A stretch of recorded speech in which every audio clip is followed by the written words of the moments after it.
London, 1863. The chandeliers of Ashford House cast their golden glow over the cream of London society.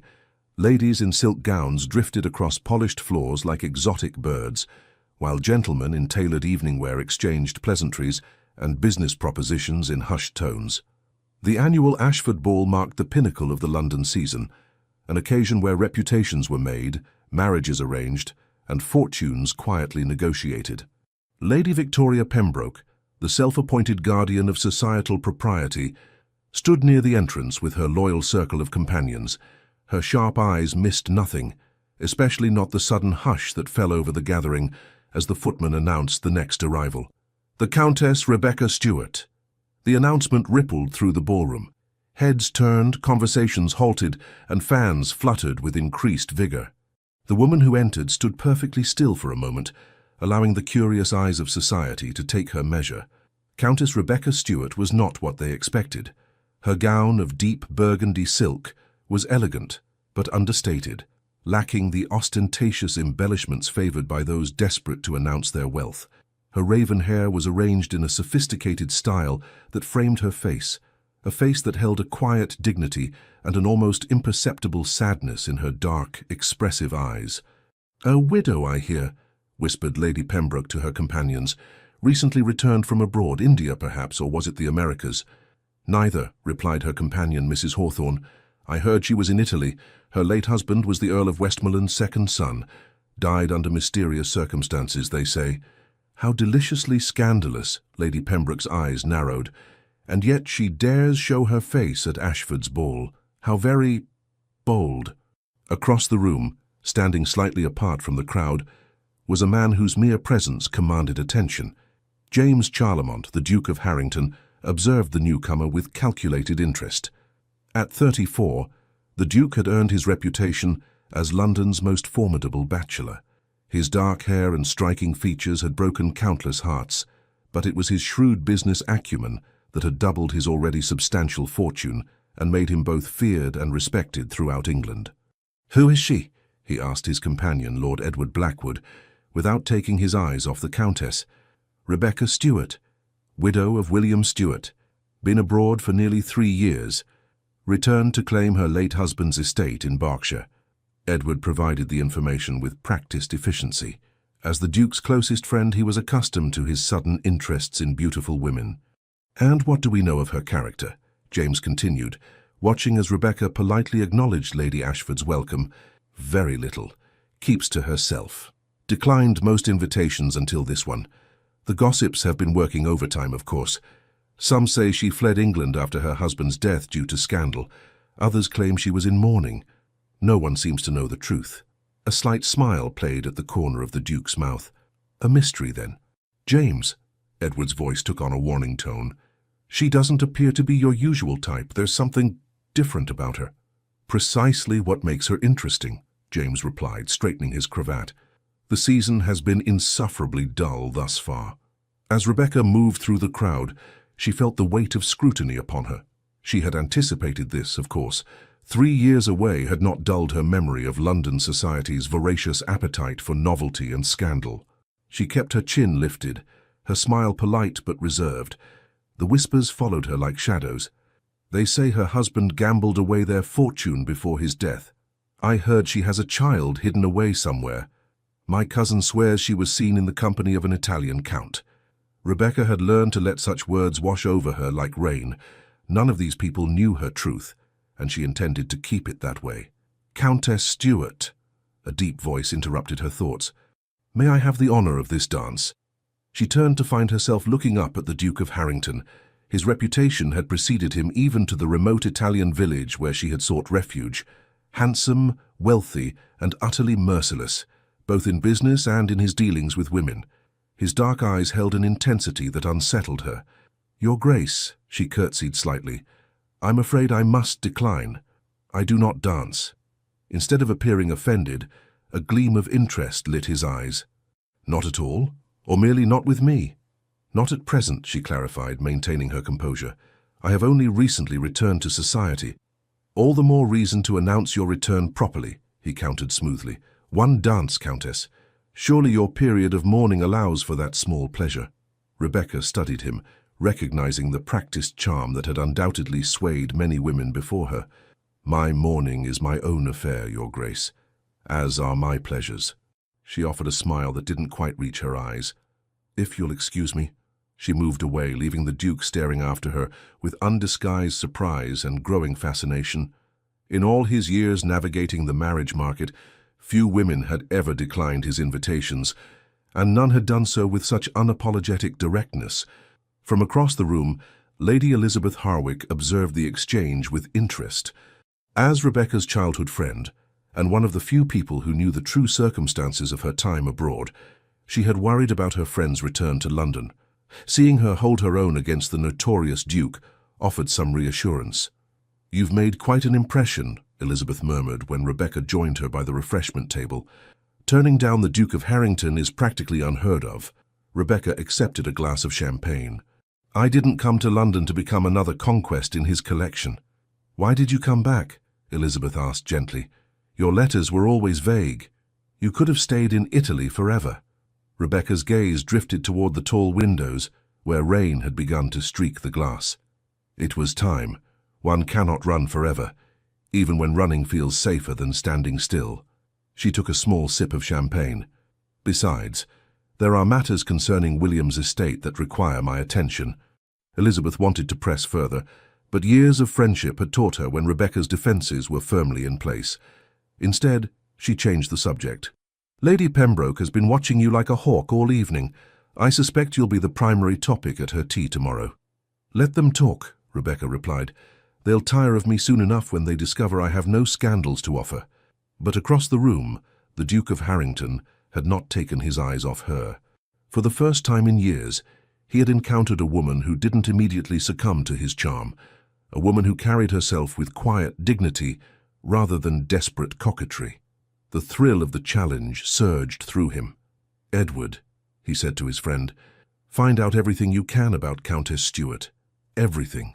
Lord Blackwood sighed. "James, perhaps this time you should simply leave well enough alone. She seems to value her privacy." The Duke smiled, his eyes never leaving Rebecca's profile. "Privacy is a luxury in our world, my friend, and I intend to know exactly what secrets she's keeping behind those remarkable eyes." As the evening progressed, Rebecca navigated the treacherous waters of society with careful precision. She answered personal questions with polite deflection and engaged in conversation only long enough to avoid appearing rude. When the clock struck 11, she made her excuses to Lady Ashford and prepared to depart. As her carriage was called, she felt a presence beside her in the entrance hall. "Leaving so soon, Countess?" The Duke had materialized at her elbow. "The night is still young." "For some, perhaps," she replied. "I find these gatherings rather taxing after so long away." He studied her face in the softer light of the hall. "Where exactly were you away to, if I might ask?" "You may ask, Your Grace, but that doesn't guarantee an answer." Her response was gentle but firm. The footman announced her carriage had arrived. As she prepared to leave, the Duke spoke again, his voice lower. "We shall meet again, Countess Stuart. London is surprisingly small when one knows how to navigate it." Rebecca met his gaze directly. "London is exactly as large or small as one wishes it to be, Your Grace. Good night." As her carriage pulled away from Ashford House, Rebecca finally allowed her carefully maintained composure to falter. She leaned back against the plush seat and closed her eyes. Her return to London had been necessary, but perilous.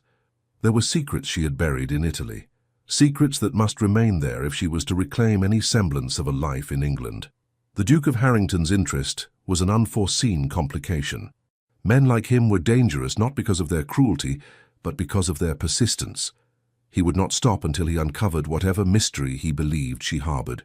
"Home, my lady?" her driver called through the small window. Rebecca opened her eyes, gazing at the rain-slicked streets of London passing by. "Yes, Henry, take me home." But as the carriage wound its way through the foggy streets, she wondered if England would ever truly feel like home again, or if she had forever destined herself to remain an outsider, watching life from behind a carefully constructed facade. In his own carriage, the Duke of Harrington contemplated his next move. Countess Stuart presented a unique puzzle, one he was determined to solve. What he couldn't yet admit, even to himself, was that his interest went beyond his usual pursuit of conquest. Something in her eyes had reached past his carefully cultivated cynicism and touched a part of him he had long thought dormant. "Intriguing," he murmured to himself as London's misty landscape slipped by his carriage window. "Most intriguing indeed." The morning after the Ashford ball dawned grey and damp, a typical London day that seemed to mirror Rebecca's mood. She sat at the writing desk in her modest but elegant townhouse on Chester Street, reviewing correspondence that had accumulated during her absence. 3 years away had not diminished the obligations of her position, and William's estate matters had become increasingly complex. Her lady's maid, Sophie, who had accompanied her from Italy, entered with a tray of tea. "More invitations arrived this morning, my lady," Sophie announced, setting down the tray. "It seems your appearance at the Ashford ball has made quite an impression." Rebecca sighed, accepting a cup of steaming tea. "I had hoped to re-enter society quietly. If I may be so bold, my lady, that was perhaps an unrealistic expectation. A beautiful young widow with a countess title was never going to pass unnoticed." Rebecca smiled at Sophie's frankness. In Italy, their relationship had evolved beyond that of mistress and servant into something closer to friendship. The isolation of their small villa near Florence and the circumstances that had driven them there had dissolved many of the rigid barriers of English propriety.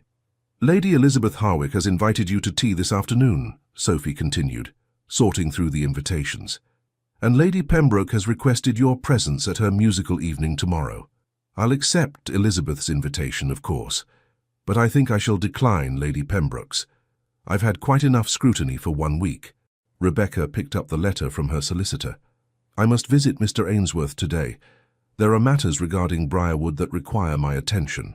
Briarwood Estate had been William's family home in Berkshire, passed down through generations of Stuarts. After William's death, the property had fallen into legal limbo, partly due to her absence and partly due to William's substantial debts, which had only come to light after his passing. "Will you be claiming the estate, my lady?" Sophie asked, her voice careful.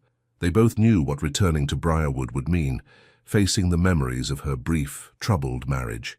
"I must. It's all that remains of William's legacy, and I owe it to his family name to restore it if possible." Rebecca set down her teacup with resolution. "Besides, I cannot stay in London indefinitely. The expense alone would be prohibitive." Later that morning, Rebecca's carriage brought her to the offices of Ainsworth & Son Solicitors, located in a respectable building near Lincoln's Inn Fields. Mr. Ainsworth, a gentleman in his 60s with kind eyes behind wire-rimmed spectacles, received her with evident relief. "Countess Stuart, what a pleasure to see you in person after all our correspondence. Please, take a seat." He gestured to a comfortable chair before his desk. "Thank you for seeing me on such short notice, Mr. Ainsworth. I'm eager to resolve the situation with Briarwood." The solicitor's expression grew serious as he retrieved a substantial file. "I wish I had better news, my lady. The estate's financial situation is even more precarious than we initially believed. The late Earl's debts were considerable." Rebecca had suspected as much. William had been charming and aristocratic, but his gambling habits had strained their marriage from the beginning. "How considerable?" "Without additional funds, I fear Briarwood may have to be sold to satisfy the creditors." The news, though expected, still struck her like a physical blow. "That cannot happen, Mr. Ainsworth. Briarwood has been in the Stuart family for 5 generations. I understand your attachment, but unless you can raise approximately £5,000 within the next 3 months, I see no alternative." Rebecca's mind raced. Her own modest inheritance from her father had sustained her in Italy, but it was nowhere near sufficient to cover such a sum. There must be some other solution. "There is one possibility," Mr. Ainsworth said hesitantly. "Lord Richard Stuart, your late husband's cousin, has expressed interest in the property. He has offered to clear the debts in exchange for ownership." "Richard?" Rebecca's surprise was evident. William's cousin had shown little interest in family matters during William's lifetime. "Why would he want Briarwood now?" "Coal, my lady. Preliminary surveys suggest there may be valuable deposits beneath the north pastures. Lord Richard has recently invested heavily in mining ventures." Rebecca felt a surge of indignation. "So he would turn a family estate into a coal mine?" "I believe that is his intention, yes. That is entirely unacceptable." She straightened her posture, her resolve hardening. I need time, Mr. Ainsworth. Surely we can delay the creditors somewhat. The solicitor looked sympathetic. I've already negotiated one extension. The most I can offer is 3 months, and that's only because your family name still carries some weight. But after that, he spread his hands in a gesture of helplessness. 3 months will have to suffice. Rebecca rose to her feet. Please draw up whatever papers are necessary to prevent Lord Richard from taking action in the meantime. I will find a way to save Briarwood. As she left the solicitor's office, Rebecca's mind was so preoccupied that she nearly collided with a tall figure on the steps. Countess Stuart, the familiar deep voice sent an unwelcome shiver down her spine. What a fortunate coincidence. The Duke of Harrington stood before her, impeccably dressed in a dark coat and top hat. His expression suggested that their meeting was anything but coincidental. Your Grace, she acknowledged with a slight nod, I find it difficult to believe in such remarkable coincidences. A smile played at his lips. Perhaps fortunate planning would be more accurate. I happen to hear you had business in this part of town today. Rebecca's eyebrow arched. You're having me followed? Not followed, merely observed. London can be dangerous for a lady alone. I assure you, I've navigated far more perilous situations than London's legal district at midday. She attempted to step around him, but he moved slightly to block her path. I've been thinking about our conversation last night, he continued, undeterred. Or rather, our lack of proper conversation.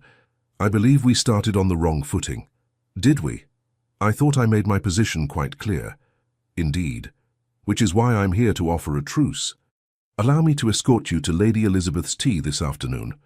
Rebecca's surprise must have shown on her face, because his smile widened. Yes, I know of your invitation. Lady Elizabeth is my second cousin, though we rarely acknowledge the connection. How very thorough your observations are, she replied coolly. However, I must decline. I prefer to make my own way. The Duke studied her face, noting the tension around her eyes and the slight pallor of her complexion. You've received troubling news from your solicitor. It wasn't a question, and his perception unsettled her. My affairs are my own concern, Your Grace. Perhaps they're a concern we might share. His voice lowered. I have some experience with legal matters and substantial resources at my disposal. I could be of assistance. For a brief moment, Rebecca was tempted. £5,000 would be nothing to a man of his wealth. But she knew such help would come with expectations she was unwilling to meet. Thank you, but no. Good day, Your Grace. This time, when she moved to pass him, he stepped aside. You're an unusual woman, Countess Stuart, he called after her as she descended the steps. Most people in this city would jump at an offer of my assistance.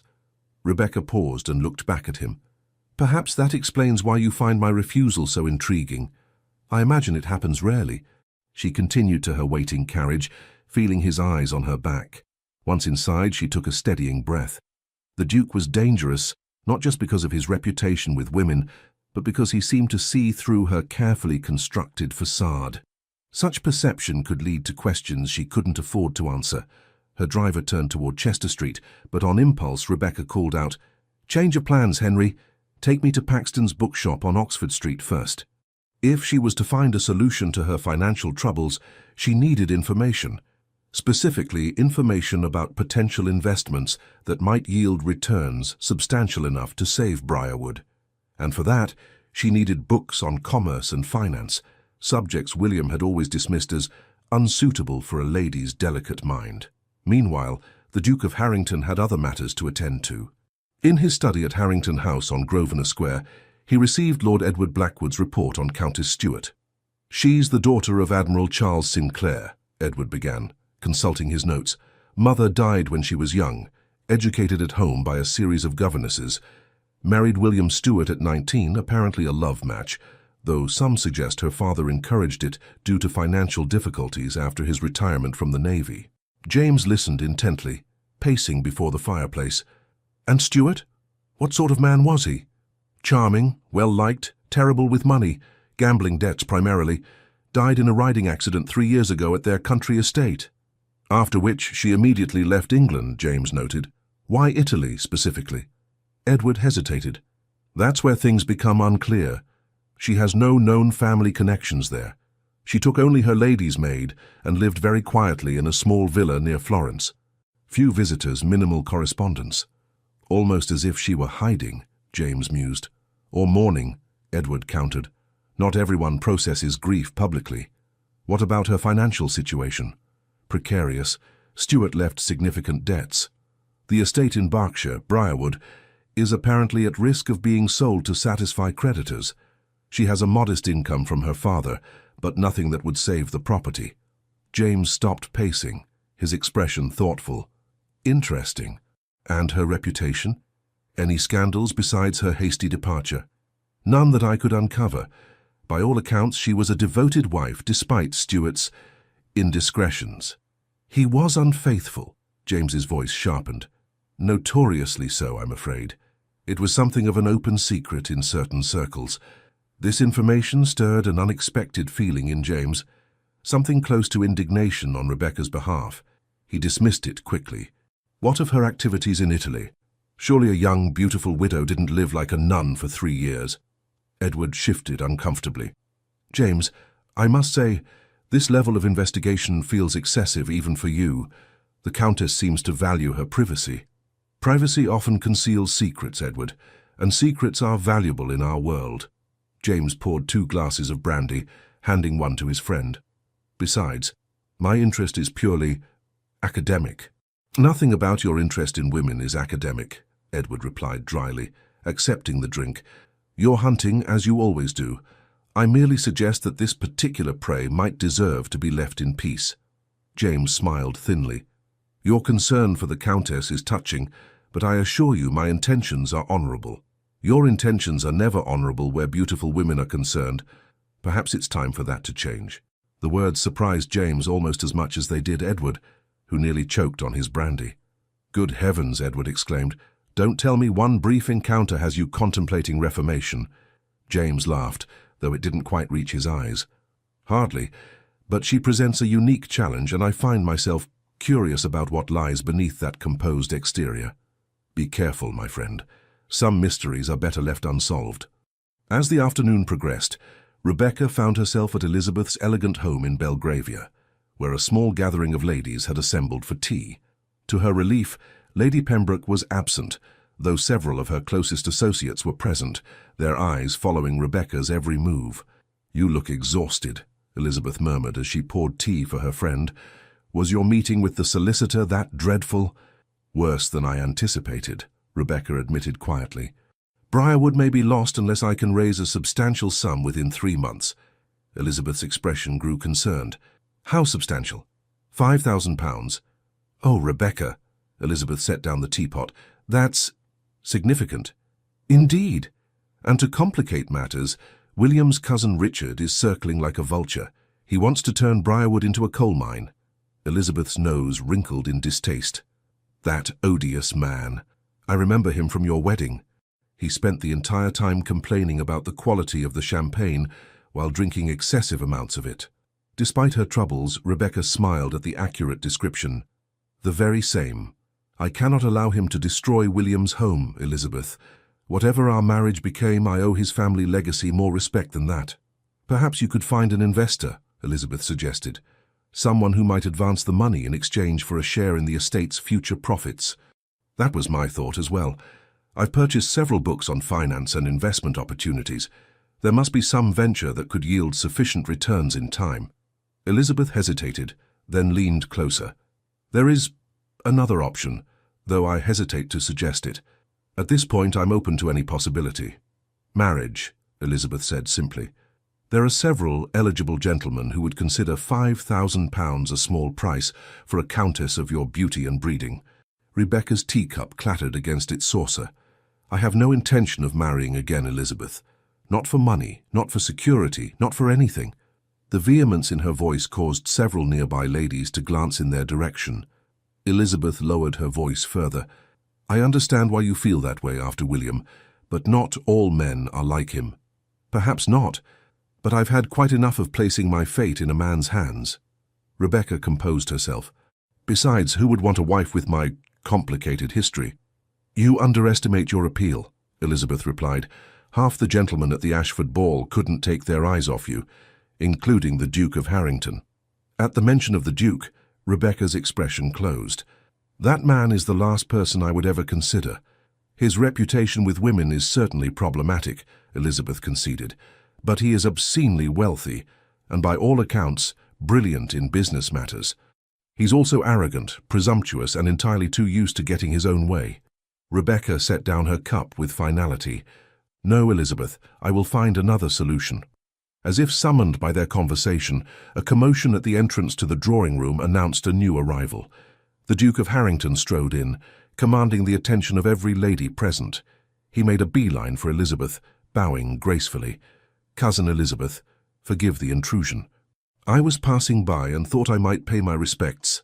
Elizabeth's surprise was evident. "Cousin James, what an unexpected pleasure. You haven't graced my humble gatherings in— Has it been 2 years?" "An oversight I deeply regret," he replied smoothly, his eyes finding Rebecca. "Especially when you host such distinguished guests. Countess Stuart, we meet again." Rebecca inclined her head slightly. "Your Grace, what a remarkable coincidence. The second today." The spark of amusement in his eyes confirmed her suspicion that nothing about his appearance was coincidental. "May I join you, ladies?" Without waiting for an answer, he seated himself in the vacant chair beside Rebecca.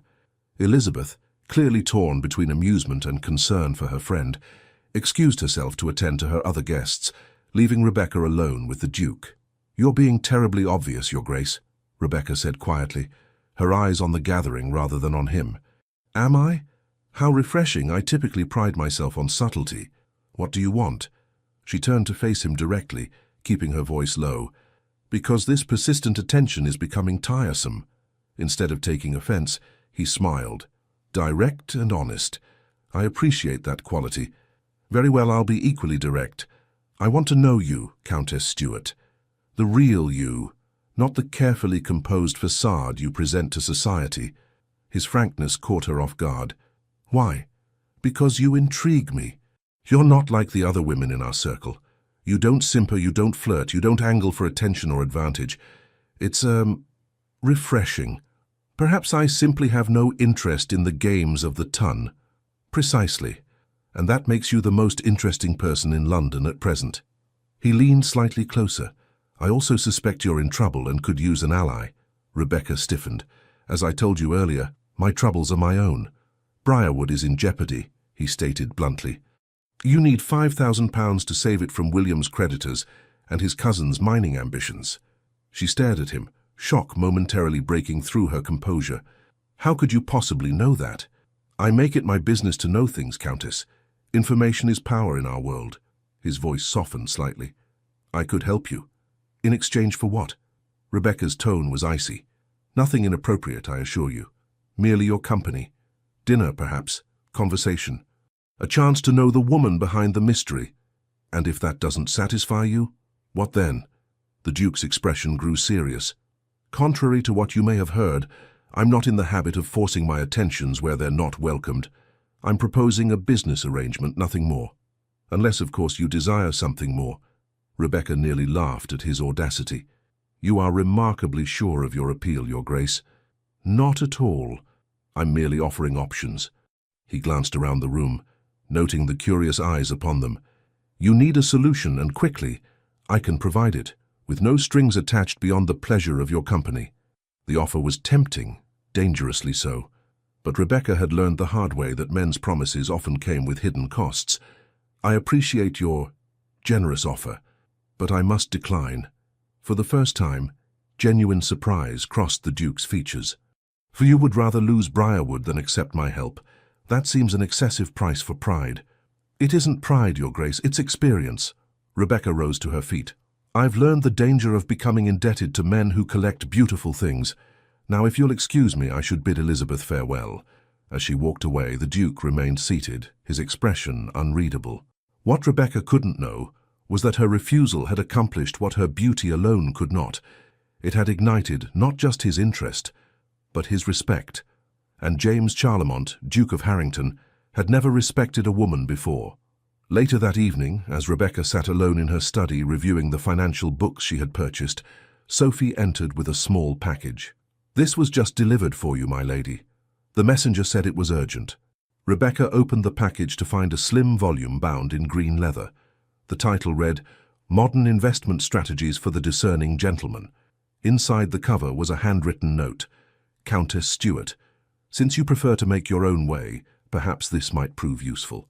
Chapter 7. On Railway Investments is particularly illuminating. With respect for your independence, Harrington. Rebecca's first impulse was to close the book and return it immediately. But curiosity got the better of her, and she turned to Chapter 7. There, tucked between the pages, was a newspaper clipping about a new railway line being planned between London and Bristol, with shares being offered to initial investors. She studied the article carefully. The projected returns were substantial, and the timeline aligned with her needs. Most importantly, the minimum investment was within her modest means. It could be the solution she sought, a way to save Briarwood without becoming indebted to the Duke. Yet the fact that he had provided this information presented its own complication. Why would he help her after she had so firmly rejected his offer? What did he truly want from her? As the night deepened outside her window, Rebecca contemplated the Duke's motives and her own precarious situation. Whatever game he was playing, she would have to proceed with extreme caution. Too much depended on her maintaining not just her independence, but her secrets. For what no one in London knew, what no one could ever know, was that Rebecca Stuart had left England 3 years ago not merely to escape gossip or to mourn a husband, but to hide a truth that could destroy everything she had left. The following weeks brought a subtle shift in the dynamic between Rebecca and the Duke of Harrington. Rather than pursuing her directly, he seemed content to observe from a distance, appearing at the same social functions, but approaching her only for brief, cordial exchanges. This change in tactics unsettled Rebecca more than his earlier persistence had. "He's planning something," she confided to Elizabeth as they browsed fabrics at a fashionable draper's shop on Bond Street. "This sudden restraint doesn't suit his character." Elizabeth examined a bolt of pale blue silk. "Perhaps he's simply respecting your wishes. Even James must occasionally behave like a gentleman. Men like the Duke don't retreat, they merely change strategies." Rebecca ran her fingers over a deep green velvet. "Besides, I received word that he's been making inquiries about my time in Italy." Elizabeth's hand paused mid-motion. "What sort of inquiries?" "Nothing specific, according to my contacts, just questions about where I lived, who I associated with. Are you concerned about what he might discover?" Rebecca met her friend's concerned gaze. "You know why I must be cautious, Elizabeth." "Yes, but surely after 3 years, time doesn't erase certain complications." Rebecca lowered her voice further. "If the truth about those years became public knowledge, I would be ruined, and not just socially." Elizabeth squeezed her hand reassuringly. "Then we must ensure the Duke's curiosity is directed elsewhere. Perhaps if he believed you had another suitor. I have no interest in encouraging any suitors, real or imagined. It needn't be genuine, just a strategic diversion." Rebecca shook her head. "No more games, Elizabeth. I've had my fill of deception." The irony of this statement wasn't lost on either of them. Rebecca's entire return to London was built upon careful omissions and half-truths. Their conversation was interrupted by a familiar voice behind them. "Ladies, what a delightful surprise." The Duke of Harrington stood at the entrance to the shop, removing his hat in a gesture of respect. Beside him was Lord Edward Blackwood, who offered a polite bow. "Your Grace, Lord Blackwood." Elizabeth curtsied slightly, her smile diplomatic. "How unexpected to encounter you in a draper's shop." "Edward required some fabric samples for his sister's birthday gift," James explained smoothly. "I merely offered my company and aesthetic judgment." Lord Blackwood rolled his eyes good-naturedly. "His aesthetic judgment consists of declaring everything either acceptable or insufficient, with no further elaboration." Rebecca couldn't help but smile at this frank assessment, which seemed to please the Duke immensely. "Countess Stuart," he addressed her directly, "I trust you found the material I sent you informative." "Indeed, Your Grace, though I confess to some confusion about your motives in providing it." His expression revealed nothing. "Must I have ulterior motives to offer assistance to a lady in need?" "Based on your reputation, yes." Instead of taking offense, he laughed, a genuine sound that momentarily transformed his face, revealing a glimpse of a less guarded man. "Fair assessment, but perhaps my reputation, like many in London, has been somewhat exaggerated." "Or perhaps," she countered, You're simply more subtle in your methods than others. The shopkeeper approached, eager to serve such distinguished customers, and the conversation shifted to more neutral topics. As they prepared to leave, the Duke addressed Rebecca again. I understand you've been investigating railway investments. She stiffened slightly. Your network of informants is impressively thorough. Not informants. I happen to sit on the board of the London and Bristol Railway Company. His voice held no smugness, merely statement of fact. Their offices noted your inquiry about share purchases. I see. Rebecca maintained her composure despite her discomfort at how easily he accessed information about her activities. If you're serious about investing, I could arrange a private meeting with the chief engineer. He could provide insights not available in the public prospectus. Rebecca studied his face, searching for signs of manipulation or hidden agenda. She found none, only what appeared to be genuine offer of assistance. Why would you help me when I've consistently rebuffed your advances? She asked directly. Something shifted in his expression, a brief vulnerability quickly masked. Perhaps I'm attempting to demonstrate that not all men have ulterior motives. A noble sentiment, but somewhat contradicted by your reputation. Reputations, as I said, can be misleading. He glanced at Elizabeth and Lord Blackwood, who had discreetly moved away to give them privacy. The meeting would be entirely professional. You're free to bring Lady Elizabeth as a companion, if that would make you more comfortable. Rebecca considered the offer. The railway investment represented her best hope of saving Briarwood, and insider information could prove invaluable. Yet accepting his help meant forming a connection she had been determined to avoid. I'll consider it, she finally said. You may send the details to my residence on Chester Street. His smile held genuine pleasure. Excellent. I shall arrange it for tomorrow afternoon if that suits you. After the gentleman departed, Elizabeth hurried back to Rebecca's side. What did he say to put that expression on your face? He's offered to arrange a meeting with the chief engineer of the railway company. And you accepted? Elizabeth's surprise was evident. I said I would consider it. Rebecca gathered her purchases, her mind racing. Which I am. Logically, it's an opportunity I would be foolish to refuse. But you're concerned about his motivations. Constantly, Rebecca sighed. Yet I cannot deny that his assistance thus far has been genuinely helpful, with no apparent expectations. Most unusual for James, Elizabeth mused as they exited the shop. In all the years I've known him, I've never seen him pursue a woman with such restraint. Perhaps that's precisely what concerns me, Rebecca admitted.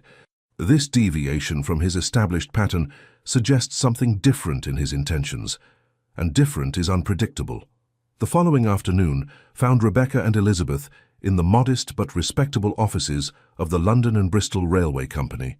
The chief engineer, Mr. Harrison, a practical man in his 50s with intelligent eyes and ink-stained fingers, had laid out detailed maps and financial projections for their review. The Duke mentioned you were interested in becoming an investor, Countess Stewart, he said, pointing to a section of the route map. We've secured most of the necessary land rights, and construction begins next month on the first section. Initial investors stand to realize a 15% return within the first year, potentially doubling their investment by completion. Rebecca studied the documents carefully. And what are the primary risks? Mr. Harrison looked impressed by the question. Weather delays, primarily. Also, negotiations are still ongoing for some land parcels near Bristol, but we've built contingencies into both the timeline and budget. For the next hour, Rebecca asked detailed questions about every aspect of the project, questions that clearly surprised the engineer with their technical precision and business acumen. Elizabeth watched with quiet pride as her friend demonstrated knowledge that would have been considered inappropriate for a woman of their social standing just a few years earlier. As they concluded their meeting, the door opened and the Duke of Harrington entered. I hope I'm not interrupting, he said, though his timing suggested the opposite. I merely wanted to ensure that Mr. Harrison had provided all the necessary information. The Countess has a remarkably thorough understanding of railway finance for a lady, Mr. Harrison commented, gathering his papers. Your Grace didn't mention she was so well versed in business matters. The Countess continually surprises, James replied, his eyes on Rebecca. That's what makes her exceptional. After the engineer excused himself, the Duke turned to the ladies. I trust the meeting was informative. Extremely, Rebecca acknowledged. Thank you for arranging it. Have you decided whether to invest? I believe I shall. The potential returns align with my requirements and the risks seem manageable. Excellent. He hesitated, then continued. I wondered if you ladies might join me for tea. My carriage is waiting, and there's a matter I'd like to discuss with you, Countess. Elizabeth glanced at Rebecca, who gave a slight nod. That would be acceptable, Your Grace. Instead of a public tea room, the Duke's carriage brought them to Harrington House, his imposing mansion on Grosvenor Square. The ladies were shown to an elegant sitting room overlooking manicured gardens, where a tea service awaited them. I hope you don't mind the privacy, James said as a footman poured the tea. What I wish to discuss is somewhat delicate. Rebecca's guard immediately rose. I cannot imagine what delicate matters we might need to discuss, Your Grace. He waited until the footman had exited before responding. It concerns Lord Richard Stuart. The mention of William's cousin caused Rebecca to set down her teacup. What about him? He's been making inquiries about your financial situation. Rather pointed ones. Elizabeth frowned. How do you know this? Lord Richard approached one of my business associates seeking capital for his mining venture. He was quite specific about his plans for Briarwood once he acquires it, which he seems confident will happen within 3 months. Rebecca's stomach tightened. His confidence is premature. Perhaps. But he mentioned something curious. The Duke's eyes held Rebecca's. He suggested there might be irregularities in your husband's will that could expedite his claim. That's absurd, Rebecca said, though her voice lacked conviction. William's will was properly executed and witnessed. So I would assume. However, Lord Richard implied that certain facts about your departure from England might invalidate your inheritance rights. The blood drained from Rebecca's face. Elizabeth immediately reached for her friend's hand. What exactly did he say? Elizabeth demanded. The Duke's expression softened. Nothing specific, but his insinuations were troubling enough that I felt you should be warned, Countess. Rebecca composed herself with visible effort. Thank you for bringing this to my attention. I shall inform my solicitor immediately. If I may, James leaned forward slightly, whatever Richard believes he knows, or thinks he knows, I could help you counter it. My influence in certain circles could ensure that any rumors he attempts to spread are discredited.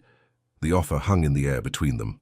Rebecca felt trapped between the threat Lord Richard posed and the unknown consequences of accepting the Duke's help.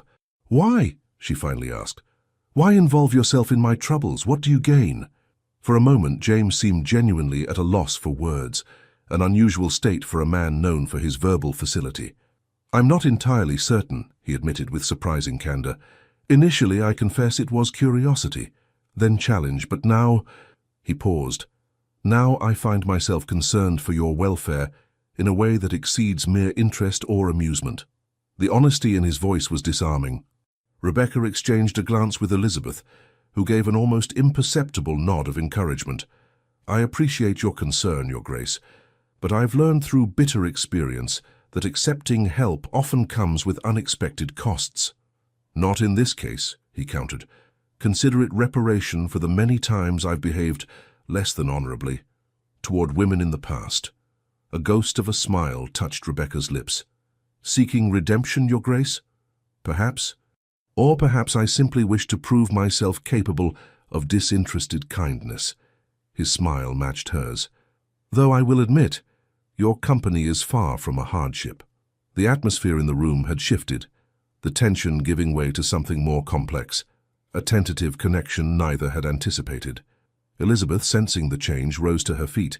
If you'll both excuse me, I need to speak with the Duke's housekeeper about a matter concerning my aunt's former lady's maid. I believe she's now in your employ, Your Grace. James looked momentarily confused, then understanding dawned. Ah, yes, Mrs. Jenkins. By all means, Lady Elizabeth. Harrison will direct you. After Elizabeth departed, Rebecca and James sat in silence for a moment. Your friend is remarkably transparent in her matchmaking efforts, James observed dryly. Rebecca couldn't help but laugh. Elizabeth has always lacked subtlety in certain matters. I apologize for her maneuvering. No apology necessary. I find myself grateful for the opportunity to speak with you privately. The warmth in his voice caused Rebecca to study him more carefully. The Duke of Harrington she had heard about, The calculating seducer, the merciless businessman, seemed at odds with the man sitting before her now. His expression held none of the practiced charm he had displayed at the Ashford ball. Instead, there was something almost vulnerable in his gaze. "You puzzle me, Your Grace," she admitted. "Your reputation suggests a man who views women as conquests, yet your actions toward me have been considerate. Perhaps because you're the first woman who has ever looked at me and seen past the title, the wealth, and the rumors." He leaned back in his chair. "Do you know what it's like to be viewed not as a person, but as a position in society?"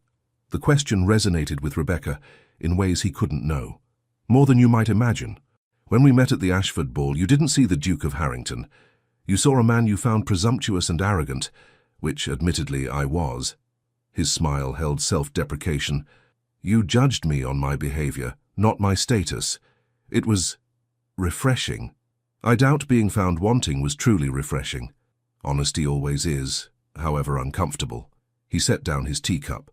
"May I ask you something personal, Countess?" Rebecca tensed slightly. "You may ask. I reserve the right not to answer." "Fair enough." He studied her face. "Why did you really go to Italy after your husband's death? The conventional period of mourning could have been observed in England." Of all the questions he might have asked, this one struck closest to her hidden truth. Rebecca considered her response carefully. "Grief expresses itself differently in each person, Your Grace. I found I could not breathe in England after William died. Too many memories, too many expectations. Italy offered anonymity and peace. It wasn't a lie, merely an incomplete truth, something Rebecca had become adept at providing." "And did you find peace there?" "For a time." She looked past him to the garden beyond the window. "But one cannot hide from life forever." "Is that what you were doing? Hiding?" The direct question caught her off guard. Before she could formulate a response, he continued, "Forgive me. That was presumptuous." He rose and moved to the window. "We all have reasons for the choices we make, reasons we don't always wish to share with others." Something in his tone suggested personal experience with secrets. Rebecca found herself curious about this man, who seemed so different in private than his public persona suggested. "What about you, Your Grace?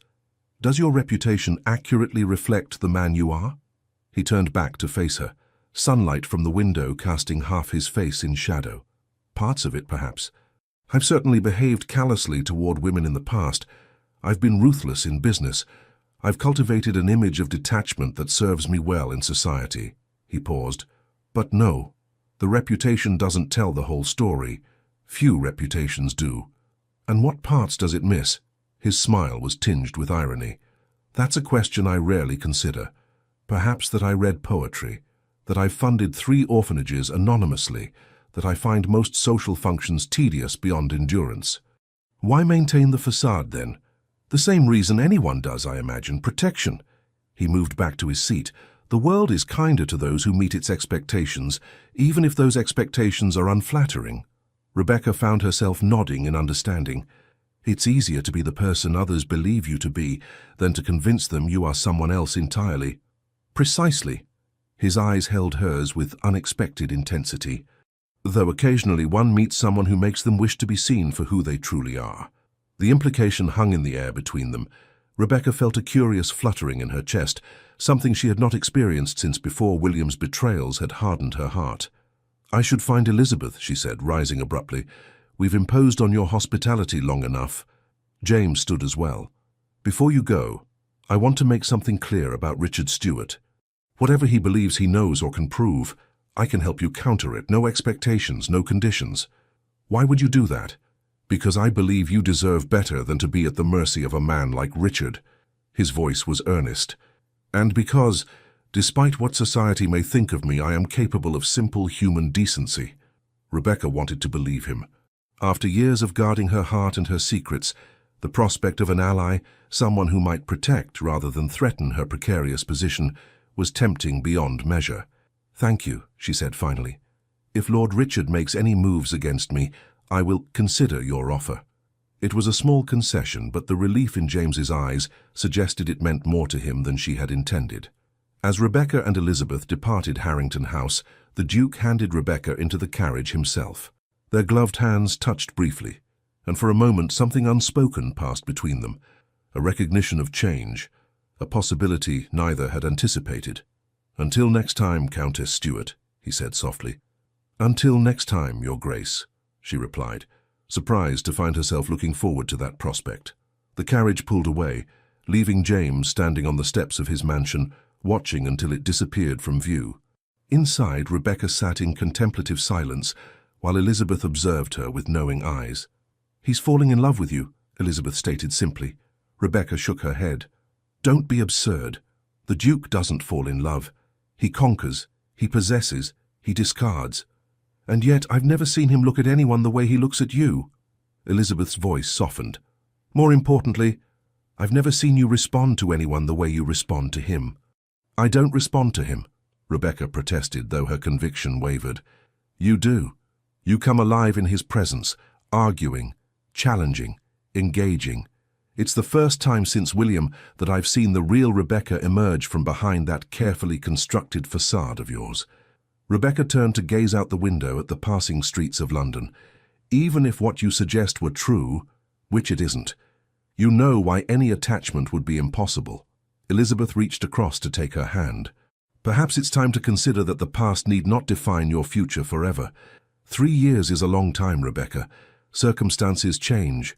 People change." "Some things cannot change," Rebecca replied softly.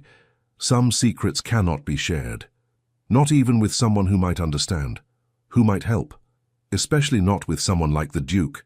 Rebecca's voice hardened. "His world is one of privilege and power. He cannot possibly comprehend the choices I've had to make." Elizabeth sighed. "You may be underestimating him, and yourself." The carriage continued through London's busy streets, carrying Rebecca toward a future increasingly complicated by feelings she had believed herself incapable of experiencing again. Despite her protestations, the Duke of Harrington had awakened something in her, something both frightening and exhilarating in its intensity. Meanwhile, across town in a considerably less elegant establishment, Lord Richard Stuart sat with a man whose shabby gentility suggested reduced circumstances. They spoke in low voices, heads bent close over a table in the corner. "You're certain of this information?" Richard asked, sliding a small pouch of coins across the table. The man pocketed the payment with practiced swiftness. "Absolutely, my lord. My cousin was employed at the villa in Florence. She saw everything." "And you have proof, documents?" "Better. A witness willing to testify for the right price." Richard's thin lips curved into a smile. "Excellent. The Countess's time is running out faster than she knows." As night fell over London, 3 people lay awake contemplating the future. Rebecca, haunted by secrets that threatened everything she had rebuilt. James, experiencing unfamiliar emotions that challenged his cynical worldview. And Richard, plotting the destruction of a woman whose only crime had been seeking peace in a world that offered her none. The railway investment proceeded smoothly. Rebecca committed a significant portion of her modest capital to the venture, bolstered by the chief engineer's assurances and, though she was reluctant to admit it, the Duke's involvement with the company. Over the following weeks, preliminary reports indicated that construction was advancing ahead of schedule, increasing the likelihood of substantial returns. During this time, Rebecca found herself encountering the Duke with increasing frequency, sometimes by apparent coincidence, sometimes by mutual friends' arrangements. Each meeting deepened the connection between them, a connection that increasingly troubled and intrigued her in equal measure. "You're developing feelings for him," Elizabeth observed one afternoon as they walked through Hyde Park. "Don't bother denying it. I've known you too long to be deceived by that serene expression." Rebecca adjusted her parasol against the spring sunshine. "I find him less objectionable than I initially believed. That's hardly a declaration of affection." Elizabeth laughed. "For you, that practically is a declaration. You've built such walls around your heart these past years that even acknowledging someone as less objectionable is remarkable progress. The walls exist for good reason. They did once. I'm not certain they still do." Elizabeth glanced sideways at her friend. "He asked about you again yesterday when he called on Frederick." Rebecca tried to appear indifferent. "What did he want to know?" "Whether you enjoy the theatre. Apparently he has access to a private box for the new production at the Royal Opera House tomorrow evening." "And what did you tell him?" "The truth, that you adored the theatre before your marriage, but haven't attended since your return from Italy." Elizabeth paused. "I also mentioned that you particularly enjoyed Mozart." Rebecca sighed. "You're incorrigible. I prefer helpful." Elizabeth's expression turned serious. "He'll invite you, Rebecca, and I think you should accept." "Why? So London society can speculate about another conquest for the notorious Duke?" "No, because I haven't seen you truly smile in 3 years except when you speak of him." Elizabeth took her arm. "You deserve happiness, my dear friend. Despite what you may believe, you are not condemned to solitude forever because of the past." Rebecca wanted to protest, but found she lacked the conviction. The truth was, her feelings for James had evolved beyond her control or expectations. Despite her best efforts to maintain emotional distance, she found herself anticipating their meetings, replaying their conversations, wondering about the man behind the ducal facade. That evening, a messenger delivered a small package to her home. Inside was a leather-bound copy of Mozart's The Marriage of Figaro, with a note in now familiar handwriting. "The Royal Opera House, tomorrow at 7. I'll send my carriage if you wish to attend. No expectations beyond the pleasure of your company and the beauty of Mozart. Yours, James." The use of his given name rather than his title struck Rebecca as significant, an invitation to greater intimacy that both alarmed and thrilled her. Sophie found her staring at the note long after she should have retired for the evening. "A pleasant message, my lady," the maid inquired, preparing Rebecca's nightclothes. "An invitation to the opera," Rebecca replied absently. "From the Duke of Harrington." Sophie paused. "Will you accept?" "I shouldn't. That doesn't answer my question." Sophie's tone held the familiarity born of their years together in Italy, where conventional mistress-servant boundaries had blurred.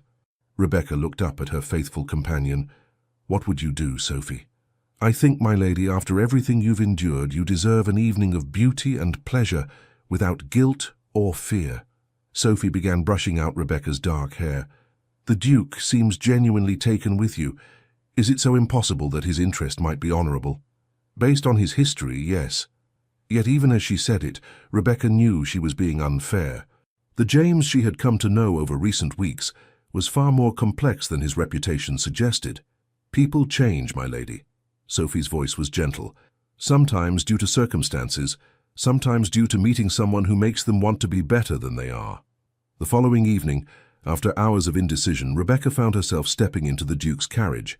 She had chosen a gown of deep blue silk that complemented her dark hair and pale complexion, elegant but not ostentatious. The Duke was waiting at the entrance to the opera house, his tall figure distinguished in formal evening attire. His expression when he saw her approaching contained none of the practiced appreciation he might offer any beautiful woman, but rather a genuine pleasure that transformed his features.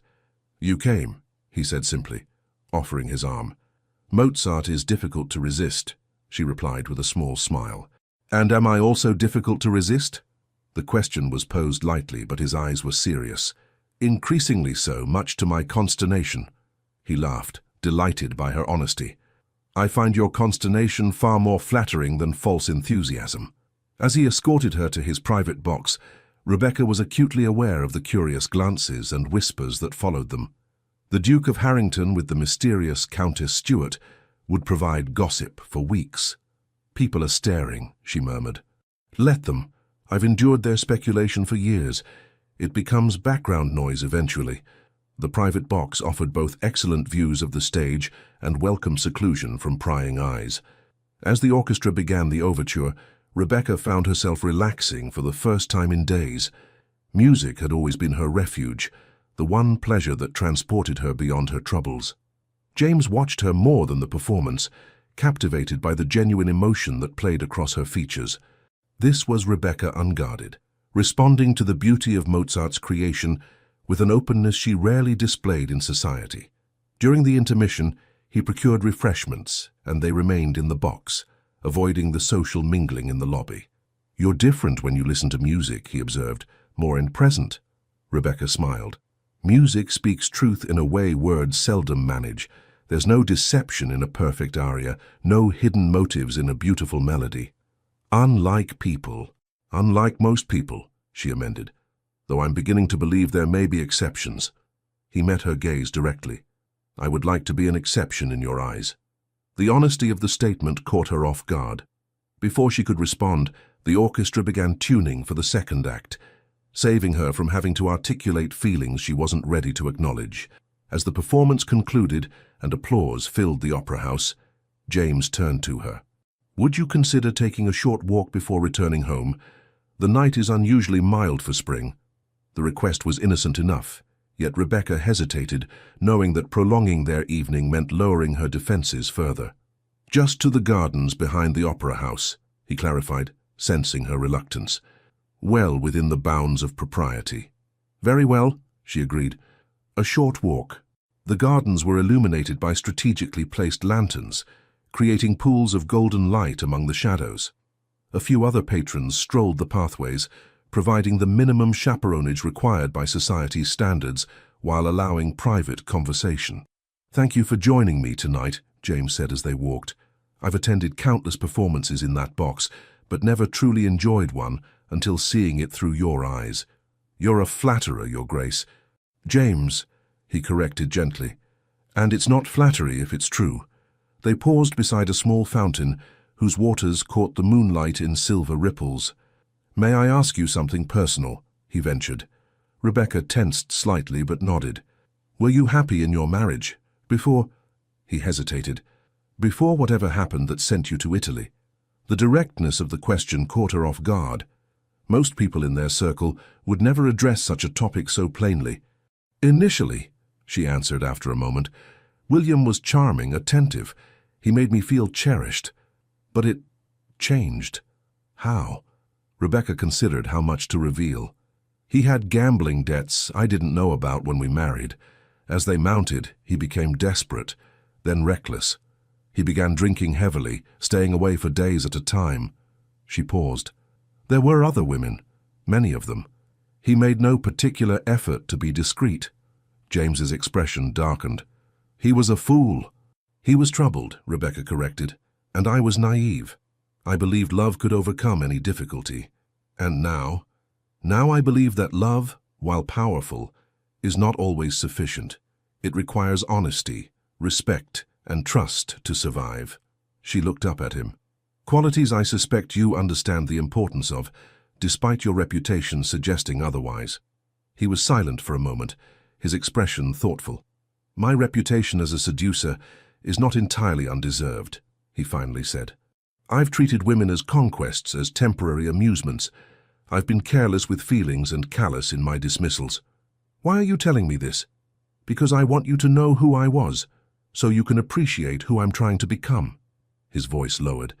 "Because when I'm with you, I find myself wanting to be worthy of the way you look at me when you forget to be guarded." The confession, so unexpected and sincere, stirred emotions Rebecca had long suppressed. For a moment she allowed herself to imagine what it might be like to trust again, to open her heart to this complex man who seemed as surprised by his feelings as she was by hers. "James," she began, but was interrupted by a voice calling her name. "Countess Stuart, what a delightful surprise." Lord Richard Stuart approached from the main path, his thin smile failing to reach his cold eyes. Rebecca instinctively stepped back, creating distance between herself and James. "Lord Richard," she acknowledged stiffly, "I didn't realize you were a patron of the opera." "Occasionally, though I find I'm drawn more to the dramatic performances outside the theatre." His gaze shifted meaningfully between her and the Duke. "Your Grace, I don't believe we've been formally introduced. Richard Stuart, cousin to the late Earl of Westmoreland." James's expression revealed nothing as he inclined his head slightly. "Lord Richard, the Countess has mentioned you." "All good things, I hope." Richard's smile widened. "Though I imagine our dear Rebecca has many stories she prefers not to share, particularly about her time in Italy." The implied threat was unmistakable. Rebecca felt cold dread settling in her stomach. "The weather has turned chilly," she said, pulling her shawl closer around her shoulders. "I believe it's time I returned home." "Of course," James responded immediately, offering his arm. "Lord Richard, if you'll excuse us." Richard bowed with exaggerated courtesy. "By all means. Though, Countess, we really must arrange a time to discuss family matters. I've recently acquired some information about Briarwood that might interest you." "My solicitor handles all matters related to the estate," Rebecca replied coldly. "This is rather more personal than legal." Richard's eyes gleamed with malice. "Family secrets, you might say." James felt Rebecca's hand tighten on his arm. "Good evening, Lord Richard," he said with finality, steering Rebecca toward the main entrance where his carriage waited. Once they were safely inside the vehicle, Rebecca released a shaky breath. "I apologize for that unpleasant encounter." "No apology necessary." James studied her pale face with concern. "He was deliberately trying to intimidate you. May I ask why?"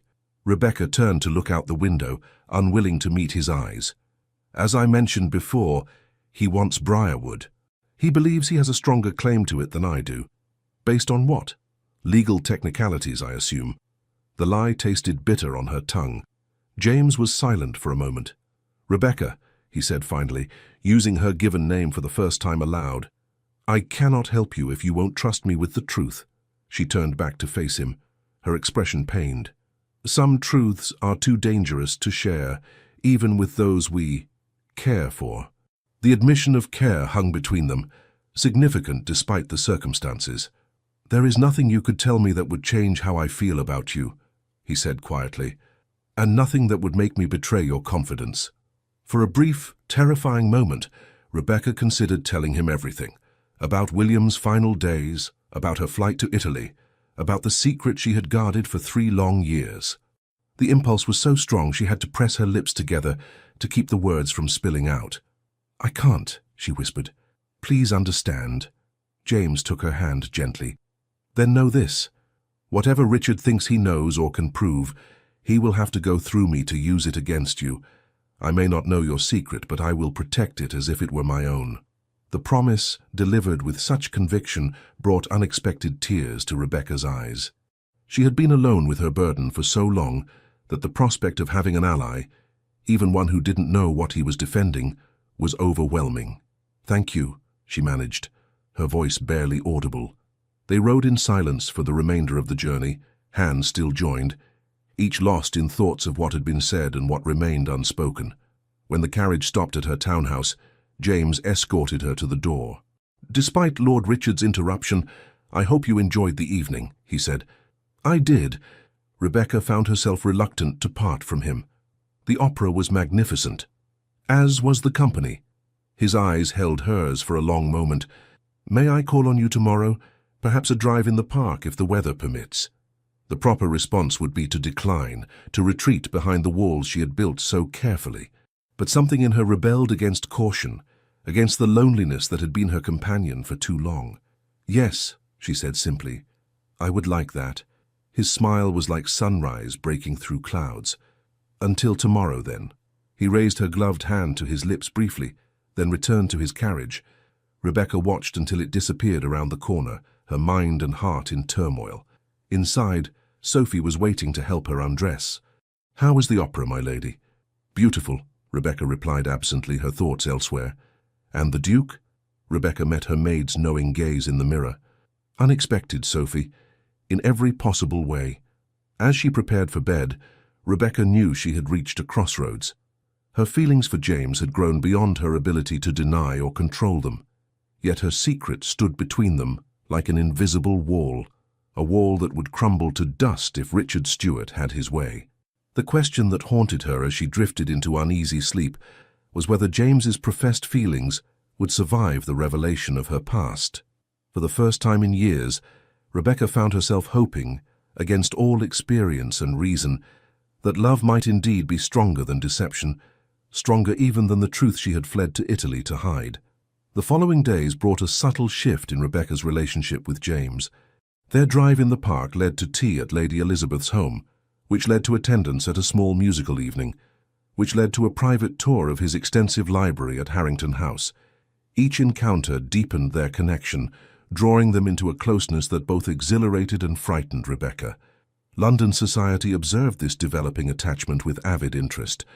The notorious Duke of Harrington, pursuing a mysterious widow with apparent seriousness, provided fodder for endless speculation. "They say he's completely transformed," Lady Pembroke informed her circle of gossips over tea. "No other women, no gambling, scarcely any time at his club. It's most unnatural." Perhaps he's finally met his match, suggested Mrs. Hawthorne, though what he sees in her is beyond my comprehension. A widow with questionable connections and a failing estate hardly seems suitable for a duke. There must be something extraordinary about her we don't perceive, mused another lady.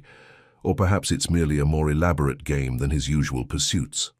These rumors inevitably reached Rebecca, who tried to dismiss them, but found herself increasingly troubled by the public nature of their relationship. When James called upon her one afternoon in early May, she expressed her concerns. "People are talking, James." She paced the small drawing room of her townhouse. "Your reputation makes their assumptions particularly unsavory." He watched her from his seat by the window. "Does it matter what they think?" "Of course it matters. My position in society is already precarious. I cannot afford scandal." "Then give them something else to talk about," he suggested, his expression thoughtful. "Something that would silence the worst of the speculation." Rebecca paused in her pacing. "What do you mean?" James rose and crossed to stand before her. "Let me court you properly, Rebecca, openly, with honorable intentions." Her heart seemed to stop momentarily. "You cannot be serious." "I've never been more serious about anything in my life." His voice was steady, his gaze unwavering. "These past weeks have shown me what I never believed possible, that there exists a woman who sees me as I truly am and challenges me to be better than I have been." "James, you don't know me. Not truly. There are things in my past that would make you reconsider such feelings. Do you imagine my past is unblemished?" He took her hands in his. "I've told you about the man I was before I met you. I've made no secret of my failings, yet you've seen beyond them to who I am trying to become." Rebecca gently withdrew her hands. "My secrets are not mere failings, James. They are complications that would affect any future we might contemplate. Then share them with me. Let me decide for myself what I can accept." The plea was earnest, his expression open and vulnerable, in a way few people had ever seen. For a moment, Rebecca wavered. "I cannot," she said finally. "Not yet. Perhaps not ever." Instead of anger or frustration, his face showed only compassion. "Then I will continue to earn your trust until you can. But my feelings will not change, Rebecca, and my offer of courtship stands." Before she could respond, Sophie entered with a message. "Forgive the interruption, my lady, but this just arrived from Mr. Ainsworth. He said it was urgent." Rebecca took the sealed letter with a sense of foreboding. Breaking the seal, she scanned the contents, her expression growing increasingly troubled. "What is it?" James asked, concerned by the sudden pallor of her complexion. "Lord Richard has filed a formal challenge to my inheritance rights," she said, her voice barely audible. "He claims to have evidence that I abandoned my duties as William's wife prior to his death, which would invalidate my claim to Briarwood under the terms of the entailment." James moved to her side. "May I?" He gestured to the letter. After a moment's hesitation, she handed it to him. As he read, his brow furrowed. "This is nonsense," he declared. "Legal maneuvering designed to intimidate you. His so-called evidence is likely non-existent." Rebecca sank into a nearby chair. "You don't understand. He may indeed have evidence." A heavy silence fell between them. James carefully refolded the letter and placed it on the side table before kneeling beside her chair. "Rebecca," he said gently, "whatever it is you're afraid of, facing it with an ally is better than facing it alone." She looked at him, this man who had somehow breached her defenses and awakened feelings she had thought forever dormant. In his eyes, she saw not judgment, but unwavering support. "Very well," she whispered, "but not here. There are too many ears in London." "Where then?" "Briarwood." The decision formed as she spoke it. "It's fitting that you should hear the truth there, where it all began." James nodded, understanding the significance of her choice. "When?" "Tomorrow, before my courage fails me." She attempted a smile that didn't reach her eyes. "Though I warn you, what you learn may change everything between us." "Nothing could change how I feel about you," he insisted. Rebecca's expression was sad. "Don't make promises you cannot keep." The following day dawned clear and mild. James had arranged for his private carriage to convey them to Berkshire, with Elizabeth accompanying them as propriety demanded. The 3-hour journey passed in relative silence, each lost in their own thoughts. As they approached Briarwood Estate, Rebecca gazed out the window at the familiar landscape with mixed emotions. The rolling hills and ancient oak trees had once represented home and hope. Now they stood as silent witnesses to the collapse of those dreams. The house itself, a substantial Georgian manor of weathered stone, looked shabbier than she remembered. 3 years of minimal maintenance had taken their toll on the once pristine estate. "It's lovely," Elizabeth remarked as the carriage wound up the long drive. "A bit neglected, perhaps, but the bones are beautiful." "It was magnificent when I first came here as a bride," Rebecca said softly. "William took great pride in the grounds, if not in the financial management of the estate." James observed the property with a critical eye. "With proper investment, it could be restored relatively quickly. The structural elements appear sound." As the carriage stopped before the main entrance, an elderly man in the formal attire of a butler emerged from the house. "Mr. Simmons," Rebecca greeted him warmly as she alighted from the carriage. "How good to see you again." The butler bowed deeply. "Welcome home, my lady. We've prepared the main rooms as you requested, though I fear you'll find them not up to their former standard." "I'm sure they'll be perfectly adequate," she assured him. "May I present His Grace, the Duke of Harrington, and Lady Elizabeth Harwick?" Simmons bowed again, his expression revealing nothing of what must have been considerable surprise at her distinguished guests. "Refreshments have been laid in the drawing-room, my lady. Mrs. Collins has prepared luncheon for 1 o'clock. The interior of Briarwood confirmed James's assessment, structurally sound but showing clear signs of financial constraints in its maintenance. Faded fabrics, worn carpets, and empty spaces where valuable items had once stood told the story of William Stuart's financial mismanagement. After a brief refreshment, Elizabeth tactfully suggested she might like to explore the gardens, giving Rebecca and James the privacy their conversation required. When they were alone in the drawing-room, Rebecca moved to the window overlooking the south lawn. "I came to Briarwood as a bride of 19, she began without preamble. "My father had recently died, leaving me with a modest inheritance but no home of my own. William seemed like everything I could have wished for, handsome, charming, from a respectable family." She paused. "I was so desperately in love with him." James remained silent, giving her space to tell her story in her own way. "The first year was wonderful, or so I believed. I later discovered that even then he was gambling away his inheritance and accumulating debts. By our second anniversary, creditors were calling regularly. William began to stay away for days, sometimes weeks. When he returned, he often brought friends, men whose company I found distasteful." She turned from the window to face James. "One night, after a particularly disastrous evening at the gaming tables, William came home in a rage. He'd lost an enormous sum to Lord Richard, money he didn't have. Richard came with him, demanding payment." Her voice faltered. "William offered him an alternative form of payment." James's expression darkened as understanding dawned. "He offered you?" Rebecca nodded, the memory still painful despite the passage of time. "Not directly, of course. He suggested Richard stay as our guest, placed him in the bedroom adjoining mine, and then announced he had urgent business in London. Before he left, he told me to be hospitable to his cousin. His meaning was unmistakable. What did you do?" "I locked my door and did not emerge until William returned 3 days later. Richard was furious, of course. He felt cheated of his compensation." Her voice was bitter now. "William beat me for my disobedience. It was the first time, but not the last." James's hands clenched into fists, his jaw tight with anger on her behalf. "The blackguard," he muttered. "Had he lived, I would have called him out for such treatment." Rebecca gave a sad smile. "Dueling wouldn't have changed his nature. Nothing could." She moved to sit on a faded settee. "After that night, our marriage became a prison. William drank heavily and was often violent. He brought women into our home, sometimes serving maids, sometimes women from the village, occasionally ladies of his acquaintance who had no more morals than he did.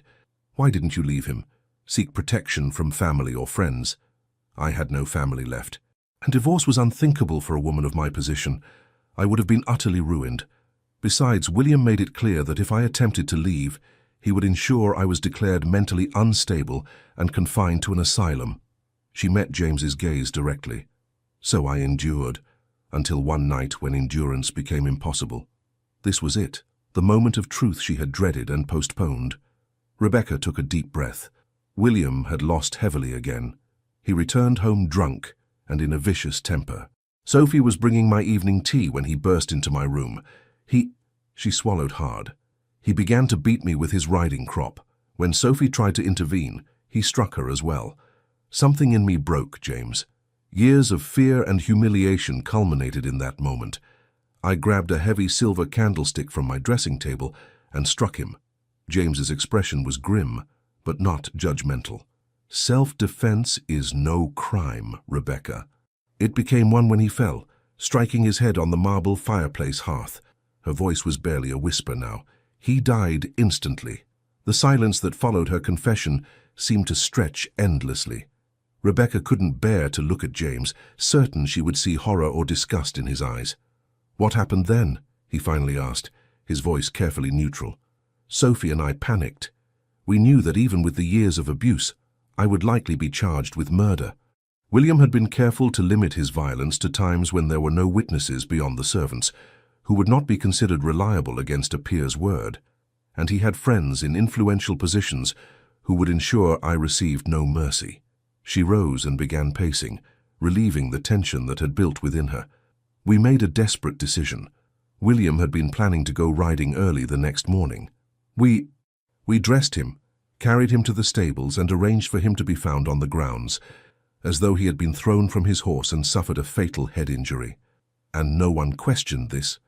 The local doctor had treated William for injuries from falls before. He was a notoriously reckless rider, especially when drunk, and the head injury was consistent with such an accident. She paused.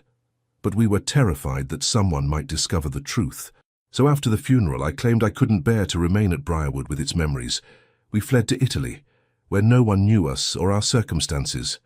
James was silent for a long moment, absorbing the full weight of her confession. Rebecca waited, her heart pounding for his judgment. "So this is the secret Richard believes he has uncovered," he finally said. "Yes. If he can prove that William died by my hand rather than by accident, I would lose all claim to Briarwood. More importantly, I could be tried for murder." She looked at him directly now. "Do you understand now why I said your feelings might change when you knew the truth?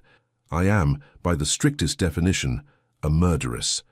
James rose and crossed to where she stood. "You are a woman who defended herself against brutal treatment after years of endurance. William's death was an accident born of his own cruelty. The law may not see it that way. Then the law is wrong," he stated firmly. "Rebecca, nothing you have told me diminishes my regard for you. If anything, knowing what you have survived only increases my admiration for your strength and dignity." She searched his face for any sign of revulsion or judgment, finding none. "You cannot mean that. The scandal alone would destroy your position in society. My position can withstand far worse than the revelation that the woman I love defended herself against a monster." The words escaped before he could consider them, but once spoken he did not retract them. "Yes, Rebecca, I love you. I believe I began falling in love with you the moment you refused to dance with me at the Ashford ball." Rebecca's eyes filled with tears. "James, you mustn't. I'm not free to love or be loved. This shadow will always hang over me. Only if we allow it to." He took her hands in his. "Richard Stewart is a bully and an opportunist. Whatever evidence he thinks he has, we can counter it. Together." "How?" Her voice broke on the word. "If he has found someone who knows the truth, a servant from Briarwood perhaps, or someone in Italy who observed us, then we will deal with that person directly." James's expression hardened with determination. "I have resources and connections that Richard cannot match. More importantly, I have the truth of who you are. A woman of extraordinary courage and principle who has endured more than anyone should have to bear." For the first time since William's death, Rebecca allowed herself to imagine a future not defined by fear and secrecy. The possibility of happiness, of love, with this man who stood before her, offering not judgment, but protection and understanding, seemed almost too precious to contemplate. "I don't deserve such loyalty," she whispered. "I deserve that and far more." His voice was gentle but firm. "Now will you allow me to help you face Richard and end his threats once and for all?" After a moment's hesitation, Rebecca nodded. "Yes." The simple word carried the weight of years of solitary struggle. In that moment, something shifted between them. a barrier falling, a bridge forming over the chasm of her fears. "There's something else I need to tell you," James said, his expression softening. "Something I had planned to say under different circumstances, but which seems even more important now." Rebecca looked at him questioningly. "I meant what I said about courting you properly, Rebecca, but I find I cannot wait for the traditional progression of such things." He took a deep breath. "I am asking you to marry me, not out of pity or protection, though I offer both if needed, but because I love you and cannot imagine a future without you by my side." The proposal, so unexpected after her devastating confession, left Rebecca momentarily speechless. "James, you cannot know what you're saying. The risk is mine to take," he interrupted gently, "and I take it gladly. There would always be those who might discover the truth. Let them try." His smile held a hint of the ruthlessness that had made him so formidable in business. "I protect what is mine, Rebecca, and I want you to be mine as I would be yours completely and without reservation." The depth of emotion in his eyes, this man who had once been known for his coldness, moved her beyond words. Rebecca felt something breaking open within her, like spring thaw after a long winter. The walls she had built around her heart began to crumble. "Yes," she whispered, then more firmly, "yes, I will marry you." James's face transformed with joy. He pulled her into his arms, holding her as though she were precious beyond measure. "You have made me the happiest of men," he murmured against her hair. When they finally separated, Rebecca felt lighter than she had in years, despite the threat still hanging over them. "What do we do about Richard?" she asked. "We confront him directly," James said, his expression determined. "But first, we ensure we have every advantage. Tell me everything you know about his supposed evidence." They spent the next hour strategizing, piecing together what Richard might have discovered and how they could counter it. When Elizabeth returned from her walk in the gardens, she found them seated together on the settee, hands intertwined, faces animated with purpose rather than fear. "Well," she said, observing their changed demeanor, "I see the truth has been shared and received with understanding. Thank heavens." Rebecca smiled at her friend. "James has asked me to marry him, Elizabeth, and I have accepted." Elizabeth's joyous response momentarily banished the shadow of Richard's threat. As the three friends shared luncheon in Briarwood's faded dining room, Rebecca allowed herself to hope that perhaps, after all her trials, happiness might finally be within her grasp. That hope was tested sooner than expected. As they prepared to return to London the following morning, a messenger arrived with an urgent communication. Richard Stuart had called a meeting of the Stuart family trustees for the following day, with the stated purpose of presenting evidence that would disqualify Rebecca from inheriting Briarwood. "He's moving quickly," James observed grimly as they read the message in the morning room. "He must be confident in whatever evidence he believes he has." "What do we do?" Rebecca asked, fighting to maintain her composure. "We proceed as planned." James's voice was calm, steadying. "I'll send word ahead to Lord Blackwood. He has connections in the Home Office that may prove useful, and I'll arrange for my solicitor to be present at this meeting." "I should be there as well," Rebecca insisted. "I won't hide while my future is decided by others." James studied her face, noting the determination that had replaced fear. "Very well. But you will not face Richard alone. I will be at your side throughout." The journey back to London was marked by a tension that even Elizabeth's attempts at light conversation could not dispel. Upon their arrival, James escorted Rebecca to her townhouse before departing to set their plans in motion. "Try to rest," he urged, kissing her hand in farewell. "Tomorrow will require all your strength. Will you come to me tonight?" "Before the meeting?" she asked, suddenly reluctant to let him go. "Of course. We will face this together, Rebecca. You are no longer alone." As James's carriage pulled away, Rebecca was struck by the profound truth of his words. After years of solitary struggle, she had found not just an ally, but a partner who saw her completely, her strengths and her flaws, her courage and her fear, and loved her not despite but because of who she truly was. That evening, as promised, James returned to her townhouse. He brought with him Lord Blackwood, whose quiet competence and evident loyalty to James were reassuring. The three of them, joined by Elizabeth, reviewed their strategy for the following day's confrontation. "Richard has requested that a representative from the magistrate's office be present," James informed them. "He clearly intends to make this a legal matter rather than merely a question of inheritance. Rebecca paled but maintained her composure. "He means to have me arrested." "He will not succeed," Lord Blackwood stated with quiet confidence. "I've made certain arrangements that should prevent such an outcome." The mysterious assurance in his tone prompted a questioning look from Rebecca. "Edward has certain connections that often prove invaluable in delicate situations," James explained. "It's better for all concerned if the details remain vague." The rest of the evening was spent in careful preparation. By the time James and Lord Blackwood departed, Rebecca felt as ready as she could be for whatever the next day might bring. Still, sleep eluded her as she lay in her bed, staring at the ceiling and contemplating how swiftly her life had changed, from lonely exile to the promise of love and partnership, all under the shadow of a threat that could still destroy everything. The next morning dawned grey and drizzling, fitting weather for the confrontation ahead. Rebecca dressed with particular care, choosing a gown of deep burgundy that conveyed both dignity and authority. Sophie helped arrange her dark hair in a simple but elegant style. "You look ready for battle, my lady," the maid observed. Rebecca met her eyes in the mirror. "In a sense, I am. But this time, I'm not fighting alone." James arrived precisely at the appointed hour, his formal attire and resolute expression matching her own battle-ready appearance. In the carriage on the way to the solicitor's office where the meeting would take place, he took her hand. "Whatever happens today," he said quietly, "remember that you are not defined by a single moment of desperate self-defense, but by every choice you've made since. Choices of dignity, resilience, and integrity." Rebecca squeezed his hand in silent gratitude for words that steadied her nerves and strengthened her resolve. The meeting room at Ainsworth and Son was already occupied when they arrived. Mr. Ainsworth rose to greet them, his expression concerned but professional. Lord Richard Stuart sat at one end of the long table, flanked by his own solicitor, and a stern-looking man whom Rebecca assumed was from the magistrate's office.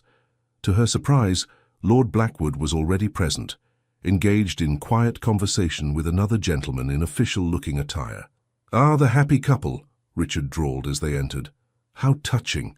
Though I fear your romance may be short-lived, Countess, once today's evidence is presented."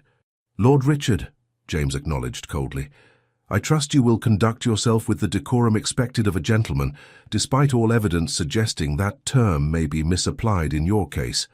Richard's smile faltered slightly at the thinly veiled insult. "Strong words from a man about to discover he has pledged himself to a murderess." "That is quite enough," Mr. Ainsworth interjected firmly. "This meeting will proceed with proper decorum or not at all." Once everyone was seated, the family trustee, a distinguished older gentleman named Sir Henry Blackwell, called the meeting to order. "We are gathered to address Lord Richard Stuart's claim that the Countess Rebecca Stuart is disqualified from inheriting Briarwood Estate under the terms of the entailment. Lord Richard, you may present your evidence." Richard rose, a look of triumphant malice on his thin face. "Thank you, Sir Henry. My evidence is both compelling and disturbing. I have here sworn testimony from a woman named Maria Rossi, who was employed as a housemaid at the villa in Florence, where the Countess resided after her hasty departure from England." He placed a document on the table. "Signorina Rossi testifies that she overheard a conversation between the Countess and her lady's maid, Sophie Martin, in which they explicitly discussed their role in the death of the Earl. According to this testimony, the Earl did not die in a riding accident but was killed by the Countess in their bedchamber, after which they staged his body to appear as though he had fallen from his horse." A murmur ran through the room. Rebecca sat perfectly still, her face a mask of composure despite the hammering of her heart. "Furthermore," Richard continued, "I have obtained correspondence between the Countess and her lady's maid during a brief separation, which contains veiled references to their shared burden and the importance of maintaining their agreed account of events. While not explicit, these letters take on a sinister meaning when viewed in light of Signorina Rossi's testimony." He produced several letters with a flourish. "In short, gentlemen, the Countess is guilty not merely of abandoning her duties as the Earl's wife, grounds enough to invalidate her inheritance, but of a far more serious crime, the murder of her husband." "A most dramatic accusation," James commented, his voice cool and steady. "Perhaps we might examine this supposed evidence more closely. The magistrate's representative, Mr. Thornton, reached for the documents. Indeed. May I? Richard handed over the testimony and letters with an air of confidence. Mr. Thornton read them carefully, his expression thoughtful. These are serious allegations, he said finally. However, I note several concerns.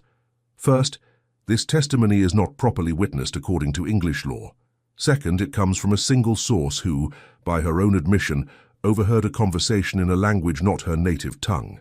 Third, these letters contain no explicit admission of wrongdoing, merely vague references that could be interpreted in numerous ways. Richard's smile faltered. The implications are clear enough when taken together. Implications are not evidence, my lord, Mr. Thornton replied firmly. Moreover, I understand from Lord Blackwood that Signorina Rossi has a rather questionable reputation in Florence. Is that correct, Lord Blackwood? Edward nodded. Indeed. My inquiries revealed that she was dismissed from several households for theft before being employed at the villa. Moreover, she has a history of providing testimony in legal matters in exchange for financial compensation. Richard's face darkened. That doesn't negate what she heard. Perhaps not, James interjected smoothly. But it does call into question her credibility, particularly when weighed against the official determination of the Earl's death by a qualified physician and the consistent testimony of numerous other witnesses. He produced a sheaf of documents. I took the liberty of gathering statements from the Earl's valet, the stable-master, and 3 other servants who were present at Briarwood on the night in question and the following morning. All confirm that the Earl announced his intention to ride early, was known to be drinking heavily, and was discovered on the grounds having apparently fallen from his horse. Sir Henry accepted these documents, reviewing them with evident interest. These appear to be in order. Furthermore, James continued, I have here a detailed statement from Dr. James Wilson, who examined the Earl's body and determined the cause of death to be consistent with a riding accident. Dr. Wilson specifically notes the pattern of injuries and their compatibility with a fall from horseback at speed. Rebecca watched in amazement as James systematically dismantled Richard's case. Each piece of evidence he presented had been gathered in the brief time since her confession, a testament to his resources and determination to protect her. This is absurd, Richard protested, his composure beginning to crack. The woman killed her husband. She admitted as much to her maid. According to one dubious witness whose testimony would not stand in any proper court, Lord Blackwood observed calmly. The magistrate's representative cleared his throat. In light of the conflicting evidence and the substantial documentation supporting the original determination of accidental death, I see no grounds for pursuing a criminal investigation at this time. Richard turned on him, his face mottled with rage. For you've been bought. The Duke has used his influence to— That is quite enough, Lord Richard, Sir Henry interrupted sharply. Such accusations are both unseemly and potentially libelous. Mr. Thornton rose, his expression stern. I assure you, my lord, my assessment is based solely on the legal merits of the evidence presented. Should you wish to pursue this matter further, you are welcome to appeal to my superiors, though I caution that making unfounded accusations against a peer of the realm might lead to consequences you would find unpleasant. Richard's gaze darted between the assembled faces, finding no allies. His solicitor was studiously avoiding eye contact, clearly recognizing that their case had collapsed. As for the matter of the inheritance, Sir Henry continued, having reviewed all documents pertaining to the entailment, I find no grounds to invalidate the Countess's claim to Briarwood. She was the Earl's lawful wife at the time of his death, and the estate passes to her under the terms of both the entailment and his personal will. He closed the folder before him with finality. Furthermore, Lord Richard, I must express my grave concern about your methods in pursuing this claim.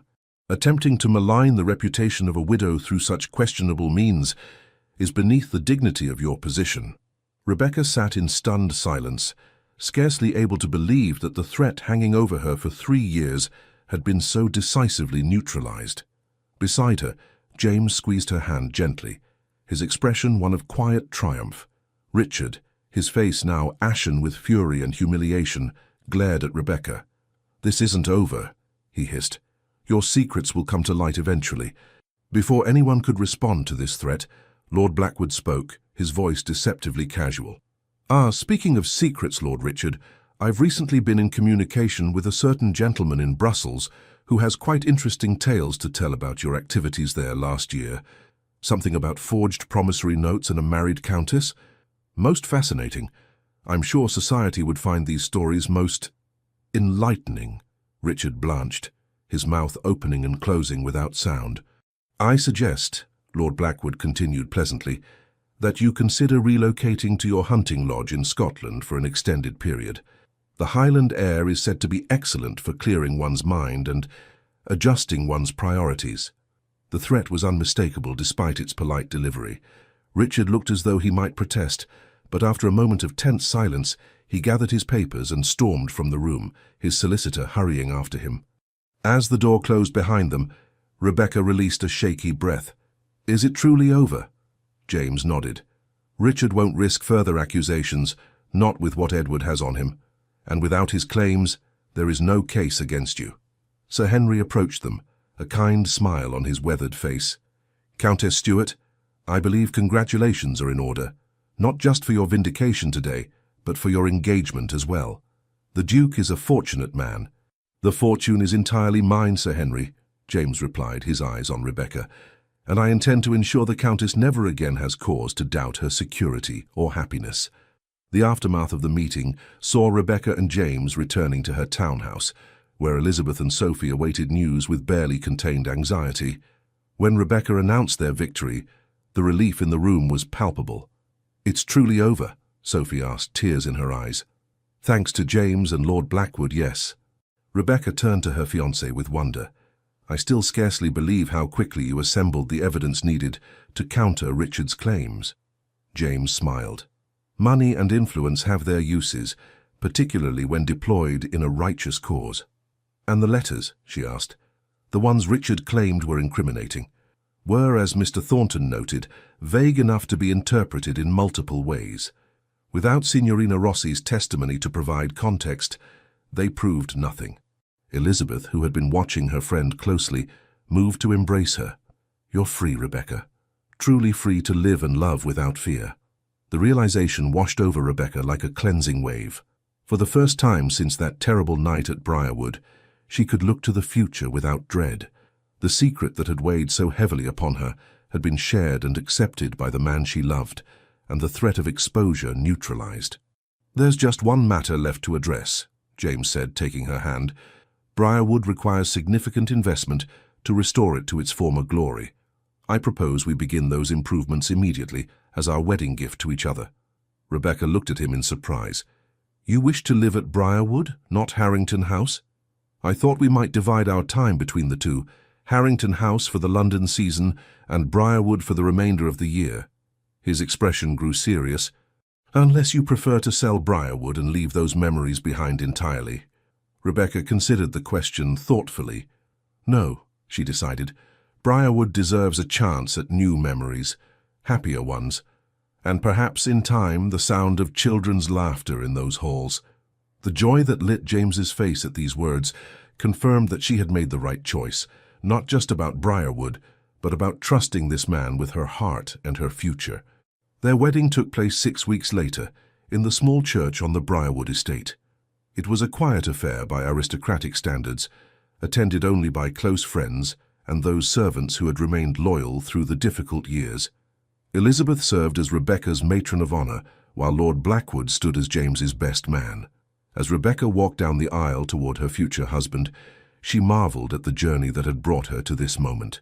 From the terrified young bride she had been, to the desperate widow fleeing to Italy, to a woman who had found the courage to face her past and embrace a future built on truth and love, each step, however painful, had led her here.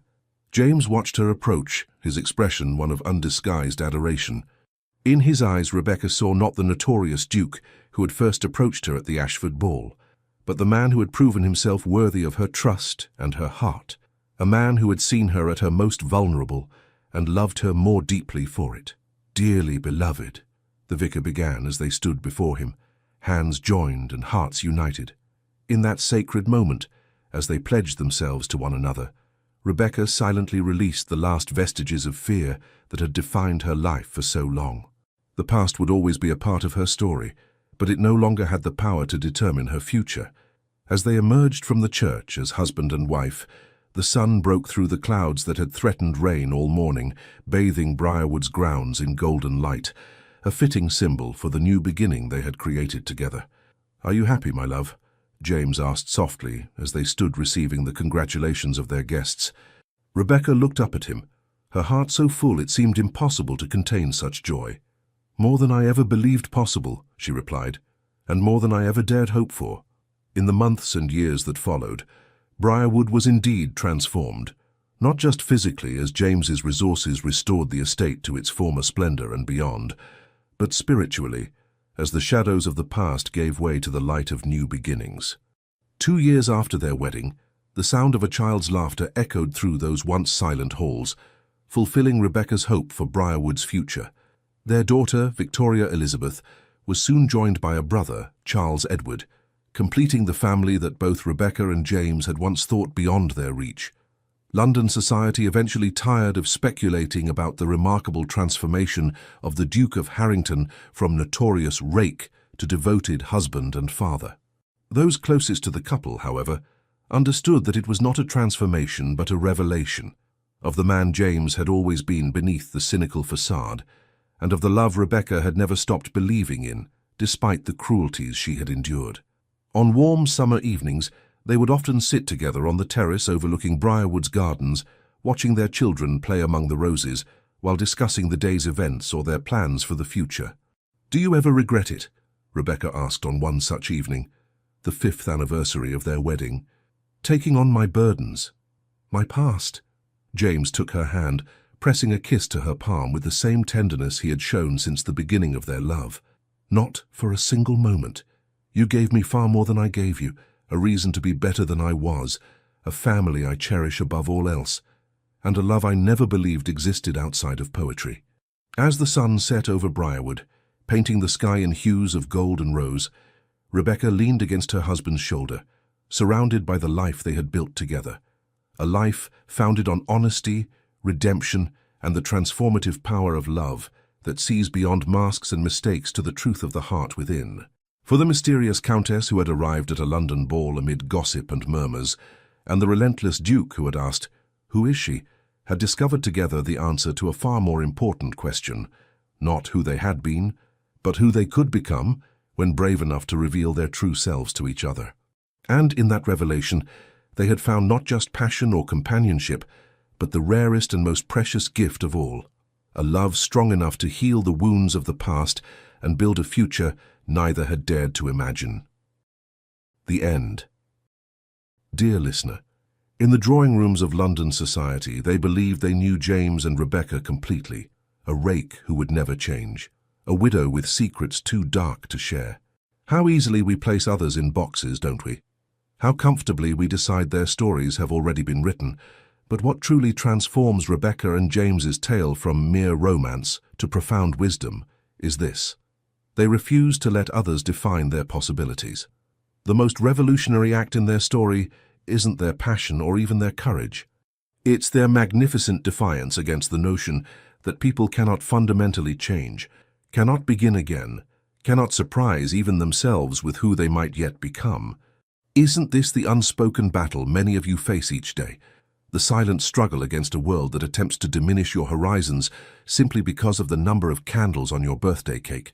How splendidly you prove them wrong. With every new interest you pursue, every bold fashion choice you make, every unexpected opinion you express, you shatter these artificial limitations. Like Rebecca stepping confidently into that ballroom despite the whispers, you claim your rightful space in a world that would prefer to render you invisible. Society tells a story about aging that is tragically incomplete. It speaks of what is lost, but remains stubbornly silent about what is gained. The exquisite freedom to care less about judgment and more about joy. The hard-won ability to distinguish between genuine connection and mere appearance. The courage to finally become who you truly are, rather than who others expected you to be. This is the true inheritance of your years, not diminishment, but emancipation. So wear that vibrant color that makes your eyes shine. Voice that unconventional thought you've been holding back. Pursue that unexpected passion that makes your heart race. Declare your love without reservation. Start that ambitious project everyone says is too much at your age. The most powerful message of Rebecca and James's journey is that our final chapters can be our most authentic, our most daring, our most truly alive. The greatest adventure of your life may not lie behind you in memory, but ahead of you in glorious possibility. Tonight, as you close your eyes, remember, it is never too late to surprise the world with who you might yet become. With boundless faith in your continuing story. Legends of the Fall team, thank you for staying with us to the end. If this story gave you hope, a smile, or a quiet moment of courage, please subscribe, like, comment, and share. Your kindness truly keeps us motivated, from the heart, to keep writing tales filled with love, redemption, and surprising turnarounds. And don't miss what comes next. At the end of this video, another story from our channel will appear. Click it, and be surprised by more emotional journeys like this one.